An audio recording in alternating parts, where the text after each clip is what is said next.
want you to bring my son back home just the way he left. That's my only child, and I do not want anything to happen to him.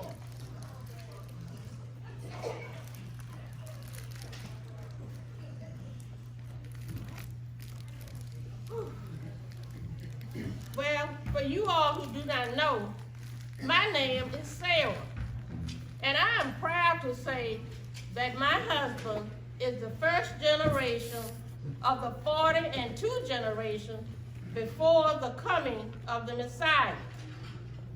I was childish, but God blessed me with a son at 90 years old. Now, Abraham did not have an heir, but he was known as the father of many nations. So I took it upon myself to see to it that he had an heir. So I sent my handmaiden into my sleeping chambers. Her name was Hagar, and she bore Abraham a son named Ishmael. Now, Ishmael was an unattractive child. He had a physical impairment. After my son Isaac was born, I became jealous of Hagar and Ishmael because I thought Abraham was spending too much time with them. So I demanded that Abraham send them away, for which I was wrong. But Ishmael made out all right, for he became the leader of the Muslim nation. Now let me tell you why I'm here. I'm here to introduce you to the family tree.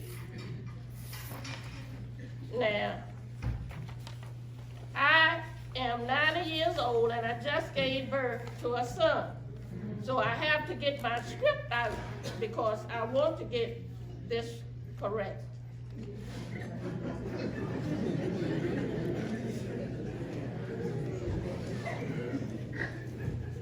The first of the planners is Tamar. Oh yeah, she had plans all right. For someone that did not have a title or position.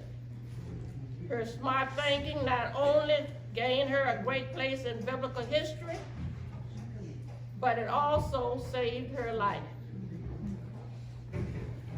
Now, Rahab was known in the Bible as the spy keeper. While she did not have the most honorable way of making money, she did it to support her family.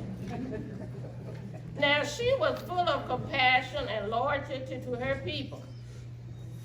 When 2 Israelites were sent in secret to canvass the area, Rahab protected them by hiding them in her household.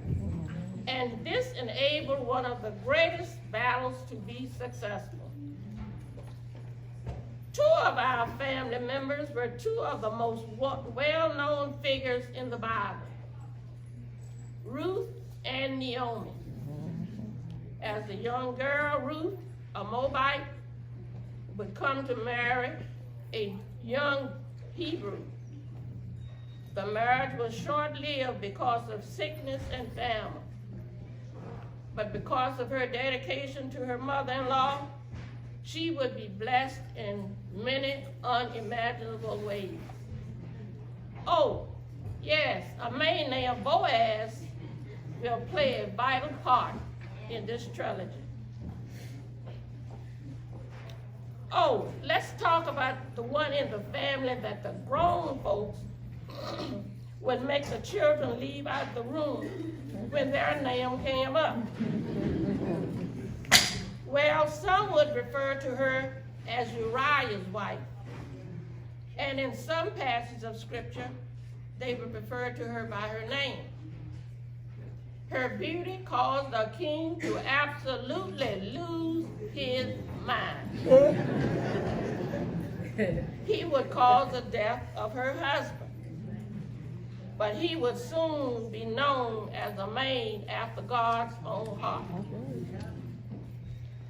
Excuse me. This last family member is the most faithful and gracious girl in the family tree. Her mother and father would allow her to marry a Jewish carpenter. She would have a great commission on her life, and well, the rest is history. That's right.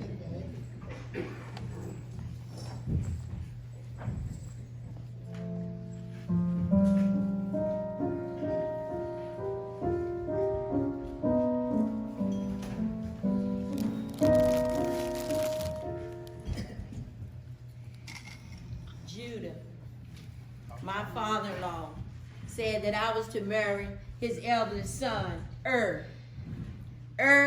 was wicked in the sight of the Lord, and the Lord killed him. You know, you don't play with God. So, my father-in-law, Judah, told me to marry his son, Onan. Onan was the next to the oldest son. So, when I married Onan, the Lord told him to go into me to make an heir for his brother, But Onan did not want to make an heir for his brother. So when he went into me, he spilled it on the ground. This displeased God, and God also took his life. And you know, God reigned on the just as well as the unjust. So then Judah then asked me to put on my widow clothes and stay with my father until his third son, Shula, grows up and become a man. So I put on my widow clothes, and I did just as I was told. I stayed with my father. Then Judah, as the time went on, his wife passed, and Judah was in grief. He was in great grief. And then after he was comforted, he went up with his friend, Hiram, the Adulamite, where they were shearing the sheep. And I was told that Judah was going to Tisnah to shear sheep. You know, my mind was rolling. My mind was just going. He promised me his baby boy. His baby boy's grown up. He didn't give me what he promised me. So what did I do? I went to Tisnah, and I took off my widowhood clothes, and I sat down on the rock going into Emmaus. As I sat on the rock, I thought about how could I get him back for all the things that he had lied to me about. So I went and I found my silk scarves, and I adorned myself where I had went to the Coach store. I went to Duneberg. I just went all over to find this beautiful scarf so I could sit by the roadside and I could cover my face so he didn't know who I was. And you know men, when they see a beautiful woman, you know how their mind just rolls. So I sat there by the rock and I said, yeah, I'm going to get him back because he promised. Here I am, a widow. I done stayed with my father as he asked me to. And he still didn't give me his son. His son is grown up now. He's a man, and I'm still by myself. So as I sat on that rock waiting for him to come, and I had my beautiful veil over my face, he didn't know who I was. He thought I was a prostitute. Yeah. He thought I was a harlot. Yeah. And that's what I wanted him to think. So he came to ask me, could we do a business transaction? I said, a business transaction? What do you want? He said, you know what I want. I said, oh yeah, I know what you want. So I asked him, what could you give me for the business action? He said, I got a goat. I said, a goat? My husband gave me a Mercedes. I don't want a goat. So I asked him, what else could you give me? He said, what you want? I said, can you give me your signet and cord? I said, can you give me your staff in your hand? Being a man, he'll give you whatever you want to get what he wants. So he gave me just that. And my grandmother said, always have an ace in the hole. So I had my ace in the hole. I had 3 aces in the hole. So when we did our business transaction, I went and did my business transaction. We took care of our business. And I took off when we left. He left, I left. I took off my veil and I put back on my widow clothes. And I went on back to my home. Then, 3 months later, they went to Judah and they told him that your daughter-in-law is with child. He couldn't believe it. Who is she with? With child. I was thinking, as being a widow, I'm a widow, I have no children, I have nobody to carry on my bloodline. I knew that I would get him back. So, as we did our business transaction, and I went on about my business, they went to him and they told him, your daughter-in-law is pregnant. He said, pregnant. He sent men to go get me, so he said he was going to burn me to death. And I told him, I sent back word. I said, well, I tell you what, you send him this signal, this cord, and this staff, and you tell him that the one that these things belong to, that's the one that I'm pregnant by. So when Judah saw the staff, the ring, and the signal, he knew it was his. And he got quiet. And he said that she's much righteous than I am because I promised her my son and I did not give it to her. So he went on about his business. We didn't do another transaction. So I was pregnant. I had twins in my womb. My twins were Perez and Zigna. And Perez is the 5th in the bloodline of the coming Messiah.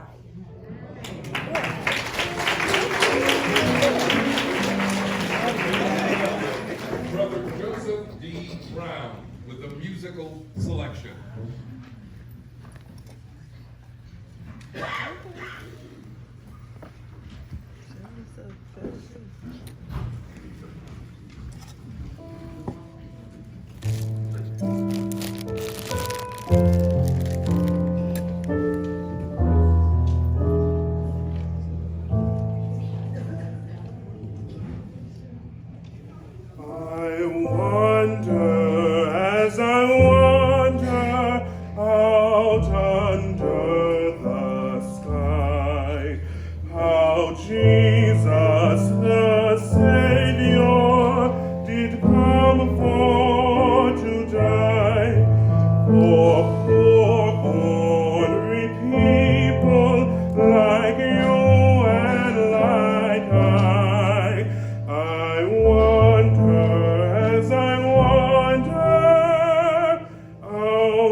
Surely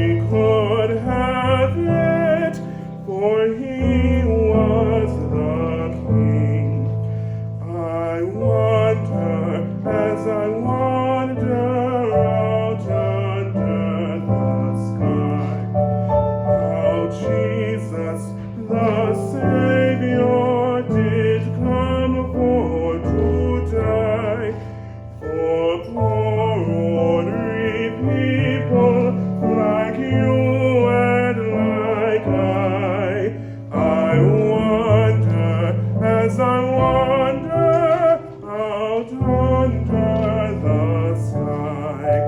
I wonder as I wander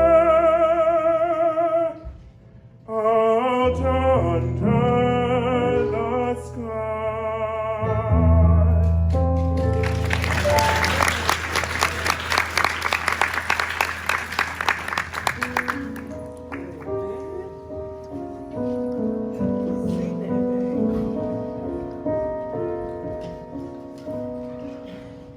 I am Rahab.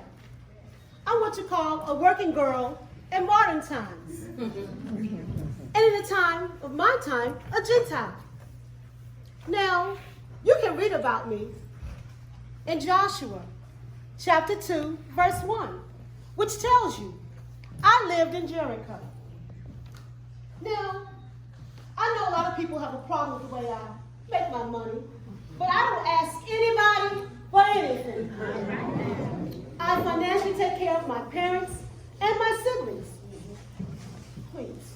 So I am quite willing to hide the spies that come up to my roof. Because I want to be spared. I know that Joshua is going to defeat the army of Jericho. I am a woman of compassion. So therefore, I don't have a problem with hiding the spies. Handmaiden, come, come. I have a task for you. Yes, ma'am. I'll do anything you want me to do. First of all, please, please, please, do you have to talk so loud? What you want me to do? I want you to be quiet. Bring your voice down. Everybody be quiet. I need you to go out and see if you see any of the Israelite spies. Take them up to the roof. But please, please, do not bring any attention to yourself. Can you do that quietly for me? I'll try. Please try real hard. But I set it on fire. I'm setting it on. Please, quiet, quiet. Tone it down. Everybody keep quiet. Oh my goodness. Oh, I don't know where I got. Hey! Oh, my handmaidens are going to room. Oh my goodness, please, please. I'm not gonna see you. Oh, those spies look good to me. They look real good. Yes, I'll do nothing good if you want me to. That's fine. Thank you, thank you. That's enough. You know, I really do want to weigh out this life I'm living because I know that the people of God are going to come and destroy the city of Jericho. And I want my family to be saved. I've heard how the Israelites crossed the Red Sea and how the Red Sea parted and they came across on dry land. I heard how they defeated my neighbors across the Jordan River, King Shihon and King Og. And I, like Tamar, have cords that signify belonging. And I am more than willing to hide the spies that come up to my roof. Handmaiden, where are you? Come, quickly, quickly, quickly. Again, please, tone it down. I can hear you fine. Will you please take this rope and hang it down from the window that I let the spies down? Hang it in the window that I let the spies down, please. We're in the basement? Seriously? In the basement? Really? What, did I let the spies down in the basement? I know! God, she is so dense, she couldn't even tie bells around her bucket stick. Oh. Well, Oh. you heard me! She heard me! Go, just go. She read my resume! Go. Go. She got me doing everything! Go. Everything! Cleaning her house? She got me looking for spies? You know what she pays me?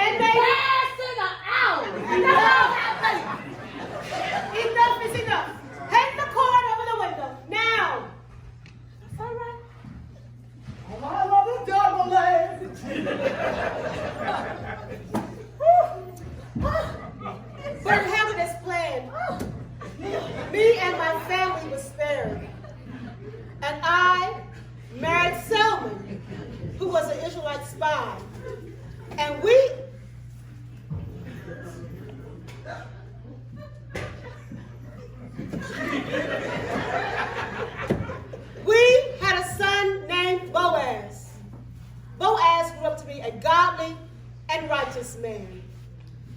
We are so very proud of him. Me and my entire house was spared. The men that were sent to seize the spies, they wanted me to send them out. But of course I didn't do that. I hid the spies up on my roof under bunches of flax, and their lives were spared. And therefore I, Rahab, am a righteous woman. And my son, Boaz, is in the 11th generation of Jesus Christ. And at the 11th hour, I'm going to quit. You know that.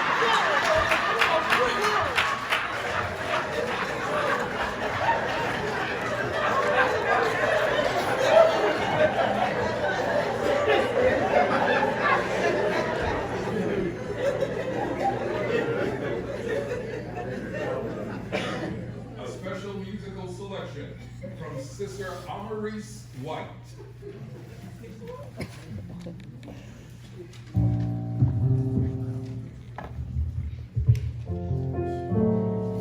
Oh, holy night, the stars are brightly shining. It is the night of our dear Savior's birth. Long lay the world in sin and error pining, till He appears and the soul felt its birth.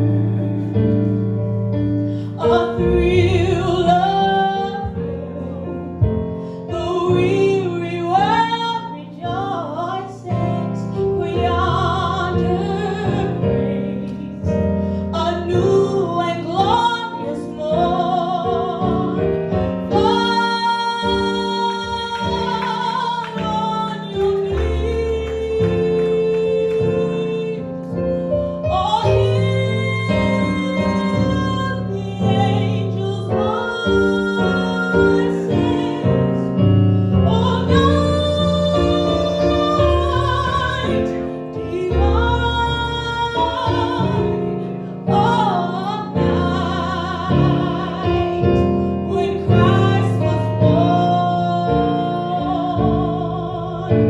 A thrill of hope, the weary world rejoices, for yonder breaks a new and glorious morn. Fall on your knees. Oh, hear the angels' voices. Oh, night divine, oh, night when Christ was born. Oh, night divine, oh, night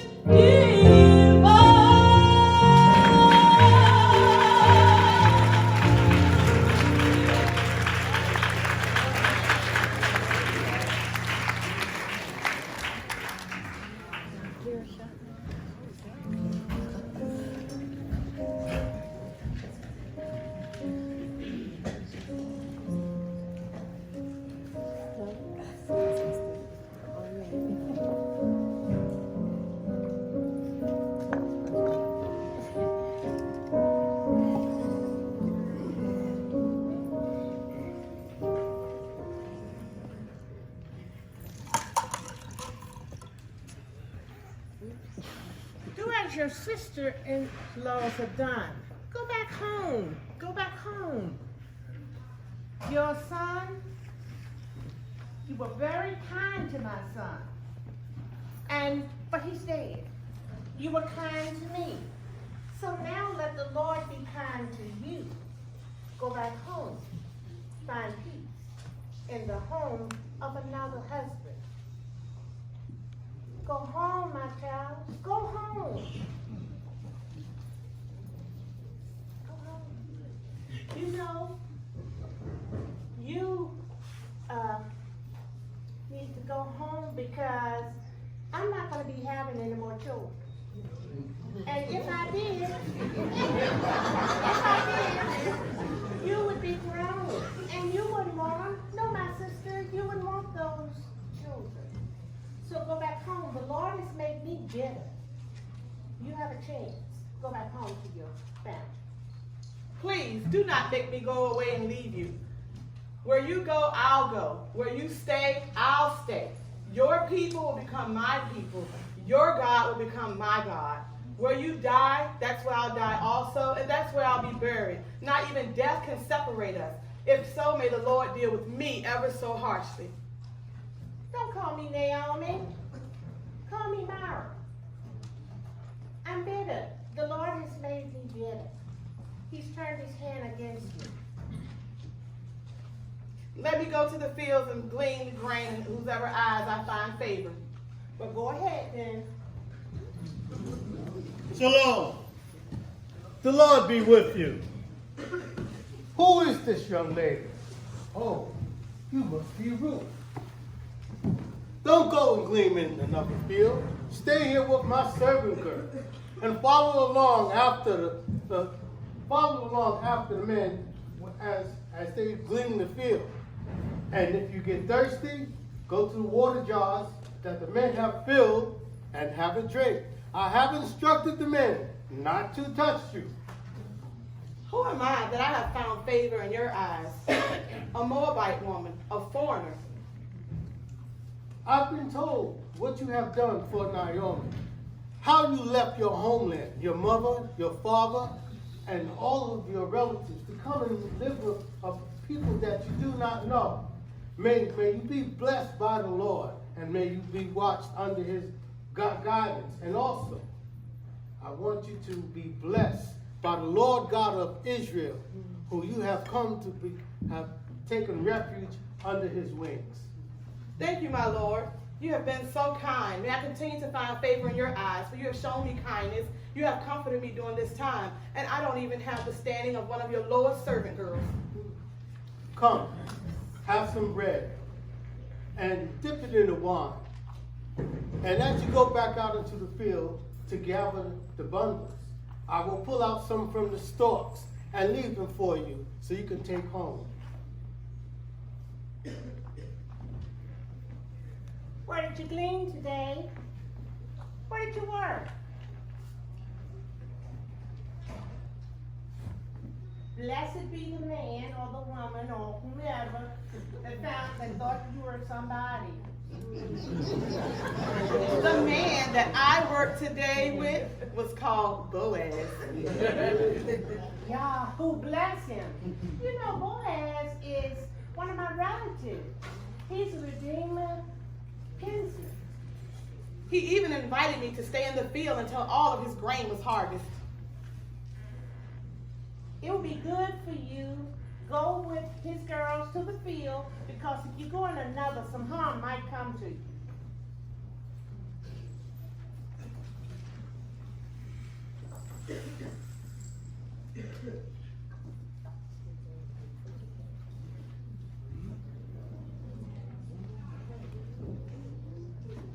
I married Boaz.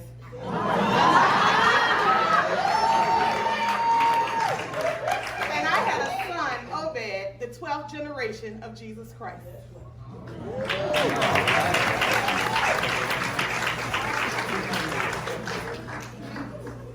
A musical selection at this time from Dr. Georgia Sawyer.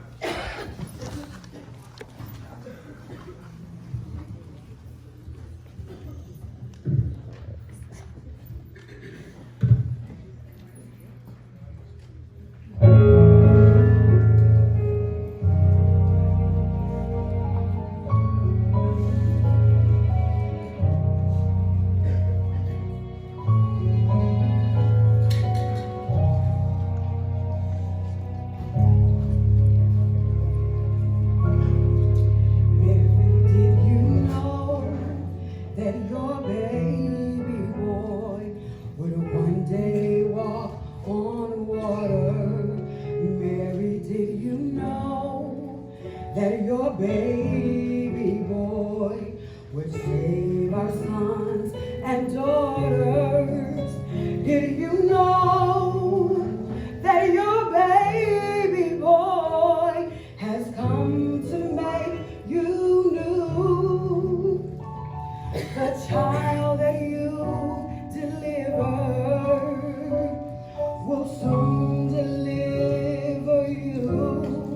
Mary, did you know that your baby boy will give sight to a blind man? Mary, did you know that your baby boy will calm the storm with his hand? Did you know that your baby boy has walked where angels trod? When you kiss the little baby, you kiss the face of God. Mary, did you know?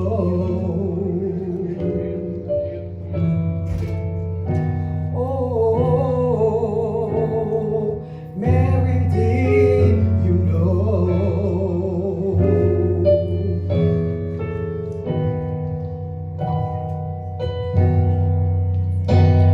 The blind will see, the deaf will hear, the dead will live again, and the lame will leap, the dumb will speak, the praises of the Lamb. Mary, did you know that your baby boy is Lord of all creation? Mary, did you know that your baby boy will one day rule the nations? Did you know that your baby boy is heaven's perfect lamb? That sleeping child you're holding, he is the great I am.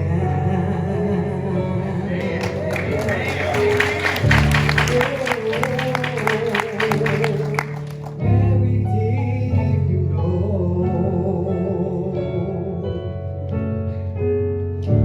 Oh,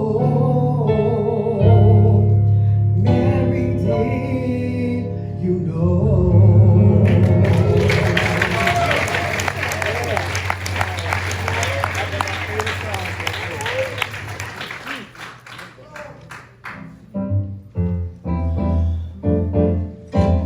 Come on, you can clap to this right here.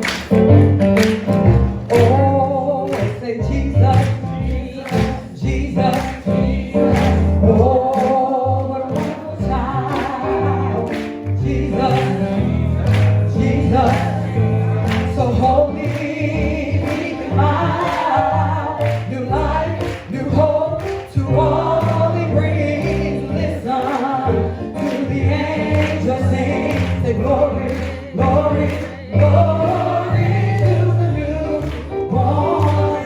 Oh, Jesus, Jesus. Oh, what a wonderful child. His name is say Jesus. Oh, so holy, mild. New life, new hope to all he brings.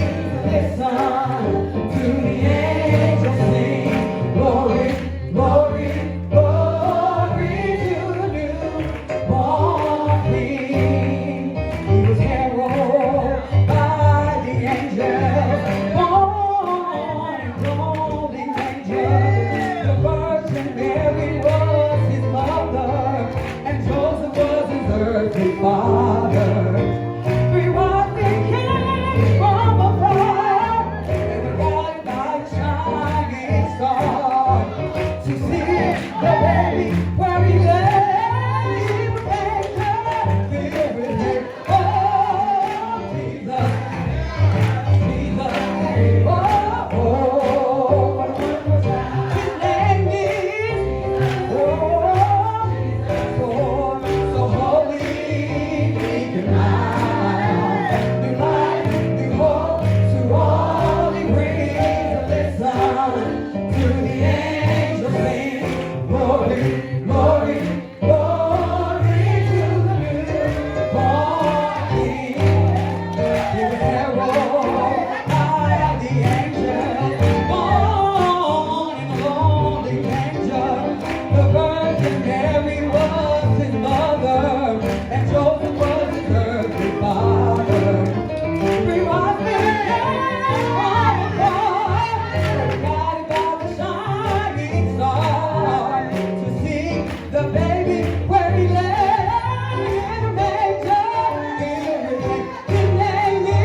It's hard being the king of the Israelites, but it has its advantages. Take for instance, the other day, I was walking on the rooftop of the palace, and I saw something no male could resist. And me being king, I didn't have to. You know, there's laws that must be followed. Well, then you must live by those laws and be a righteous man after God. But I'm king. No one can get me in trouble.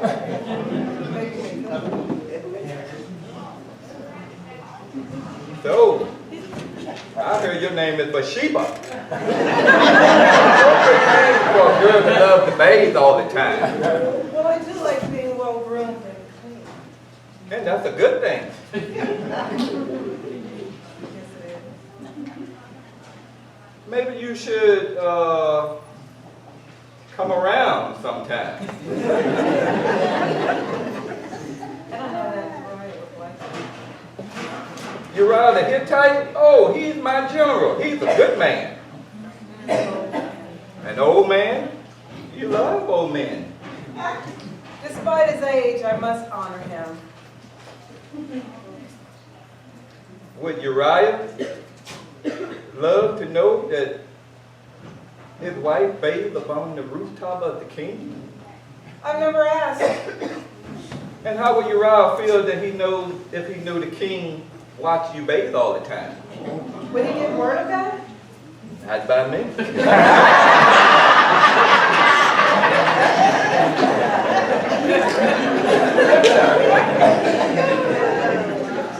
I believe that through cleanliness I am blessed and highly favored. I saw you bathing the other day. You like cleanliness, huh? Well, it looks better on some than it does others.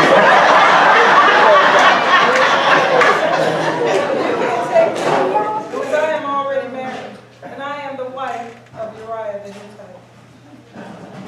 Well, yeah, Uriah, he's a good man. And a few months later, there was something that both of us had to be worried about.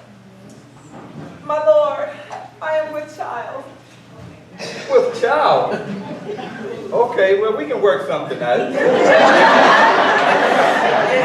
only thing you need to work out is when and how you're going to marry me. Marry you? You're already married. But he is away at war, and men have been known to die at war. Yeah, maybe I can work something out.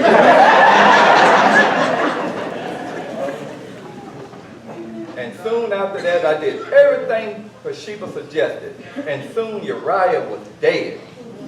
Unfortunately, Nathan the prophet was suspicious.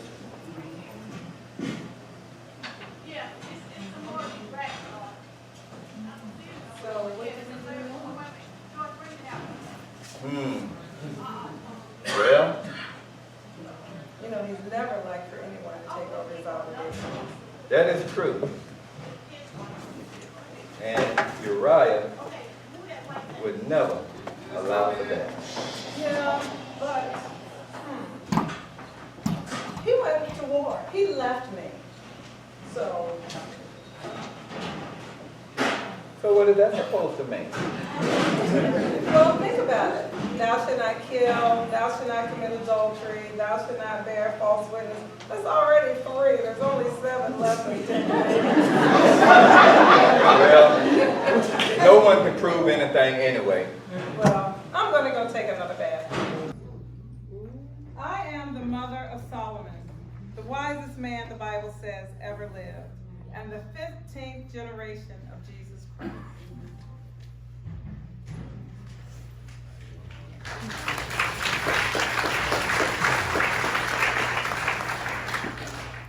Elder Vicki Johnson with a musical selection.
tell me about the greatness of our people, the chosen people. I remember learning about King Solomon, King David, and their vast kingdoms, the glory and the greatness that we have. As I memorized Psalms and I learned about the promise of God to send a Messiah, I would pray for the coming of the Messiah, who would make us a nation and restore the glory that we once had. One day, Joseph, a very handsome carpenter, came to my mother and father and asked if he could marry me. Now I knew dreams really could come true. He was so kind and gentle. We were betrothed, and Joseph went to build a room for us on his family's land. Time passed, and the angel, Gabriel, one night while praying appeared before me. While praying, the angel said that I would be the mother of the Messiah, even though I was still a virgin. Impossible, I thought, but it did happen.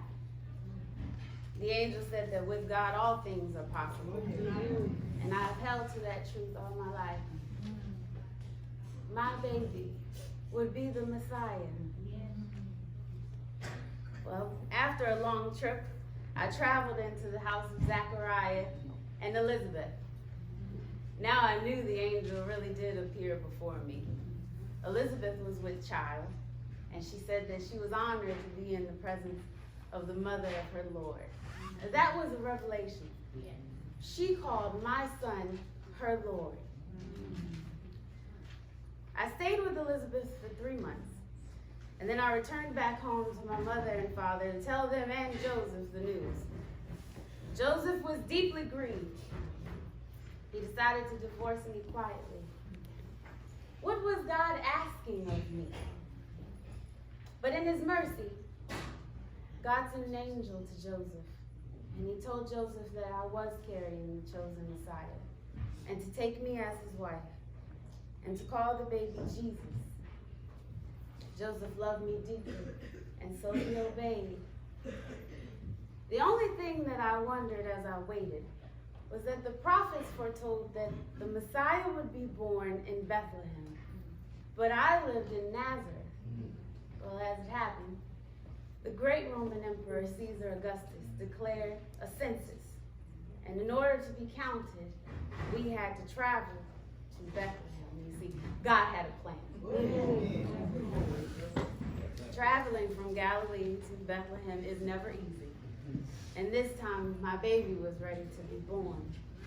Imagine my relief and joy when I finally saw Bethlehem. But when we arrived, there were no rooms available.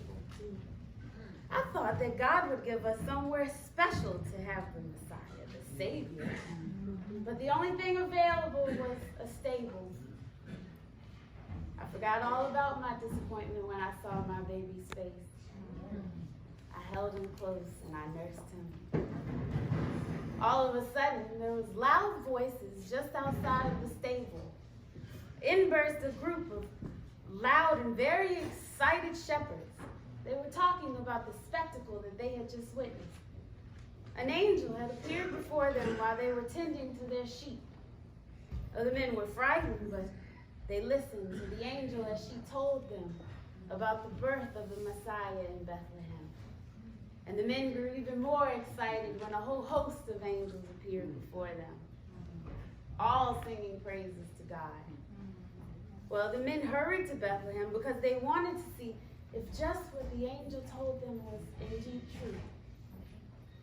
Those dusty faces of those shepherds grew calm when they saw Jesus' face, and they all worshiped and adored him. We could hear them yelling and singing praises to God and calling out to everyone that they met that the Messiah had been born.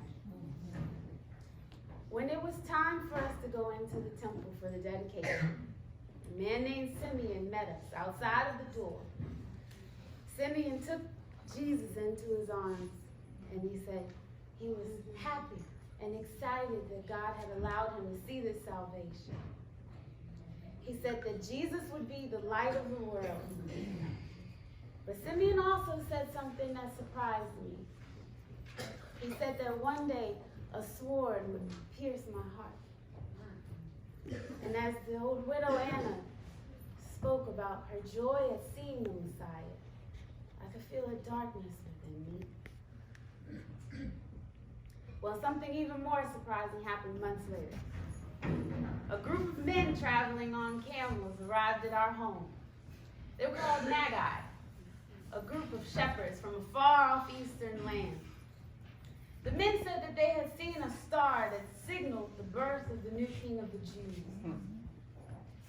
Imagine our surprise when these men, these Gentiles, were bowing down at our child's feet, adorning him with gifts of gold and incense and myrrh. Even these men knew that our child was a king. Not too long after, an angel again appeared before Joseph. This angel said that we were to take our child and flee to Egypt because he was in danger and the king Herod wanted to kill him. We obeyed and we made the long journey there, and we lived in exile until Herod died. To make absolutely sure that we were safe from the clutches of his son, we flee to Galilee, and we lived there calmly and at peace because they thought that Jesus was Joseph's son. Well, the day came for Joseph to say goodbye to Jesus. And Jesus decided to leave. He said that work had to be done, and it was time to go and preach the good news that the kingdom of God was at hand. Jesus wasn't like other priests. He spoke with conviction and authority, but he carried himself as a servant. He called himself the light of the world. He performed vast miracles and spoke to crowds and taught them. The common people loved him, and they respected his teaching. But not everyone. Instead of getting powerful people and leaders and taking his rightful place in the temple, Jesus began to alienate priests and leaders. When the opposition grew so great that I felt danger for his life, I followed him into Bethlehem. Imagine my hurt and anguish when I found the news that he had been condemned to die. I saw my son on that cross. I saw the whelps on his back. I saw the blood dripping from his nail-pierced hands and feet. He took his last breath, and I knew this was the sword piercing my heart. The world grew cold, and the sun grew dark. But even in his anguish before, he managed to ask John to care for me. But that was not the end for Jesus. 3 days later came his exaltation, the joy, the triumph of his resurrection. Death wasn't the end for Jesus, it was his victory. You see, he died for my sins and for yours. In Bethlehem, he had been my baby. But at Calvary, he became my Savior.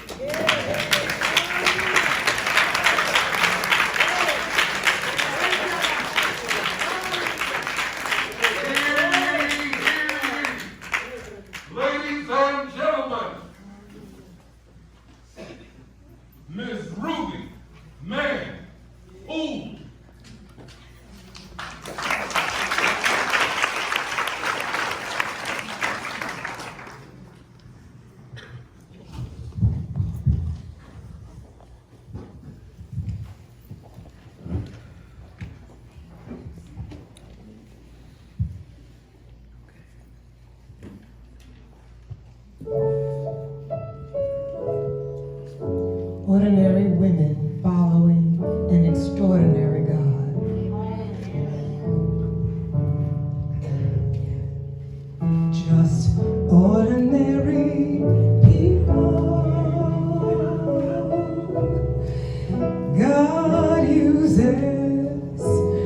ordinary people. He chooses people just like me and you who are willing to do everything He commands.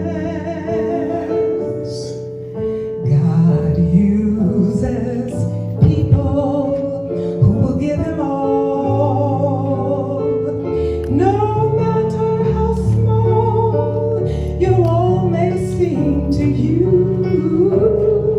because little becomes much when you place it in the Master's hand. Just ordinary people God uses, plain old ordinary people. He chooses people just like me and you who are willing to do everything He commands. God uses people who will give Him all, no matter how small your all may seem to you, because little becomes much when you place it in the Master's hand.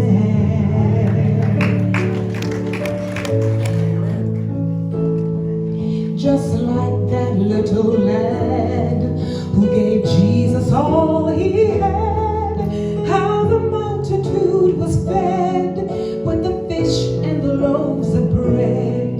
What you have may not seem much, but when you yield it to the touch of a Master's loving hand, then you'll understand how your life could never be the same.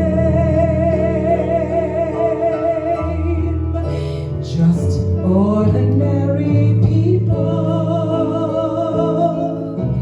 God uses, plain old ordinary people. He chooses people just like me and you who are willing to do everything He commands.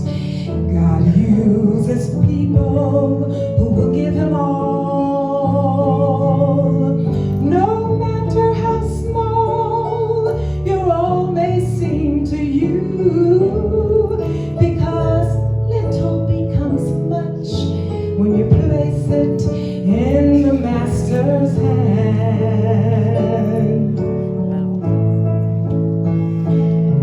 Just like the women in the Bible who trusted in the Lord, how they had the faith to believe and found the grace to receive. What they had may not seem much, but when they placed it in the touch of the Master's loving hand, they would understand that their life would never be the same. Just ordinary people. God uses ordinary people. He chooses people just like me and you who are willing to do everything He commands.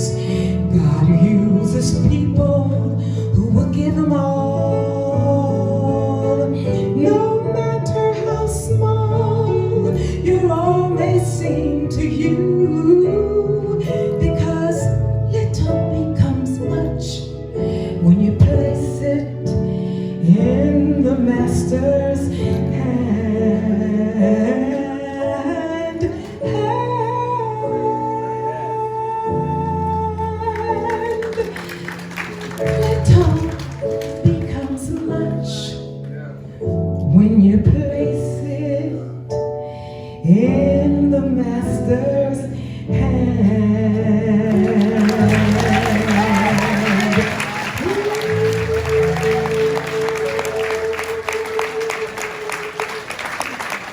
Yes, many years ago, I was an organist here at Gravel Hill Baptist Church. And it's so good to be back. Believe it or not, it was 50 years ago. I taught at Hardy Elementary School and Westside High, then was in the elementary department. And so it's just wonderful to be back today. I'm sorry I don't recognize many of you, but to God be the glory for being able to return on this wonderful, wonderful program. It has been wonderful.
To God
Bless the name of the Lord tonight. One more time, if you would.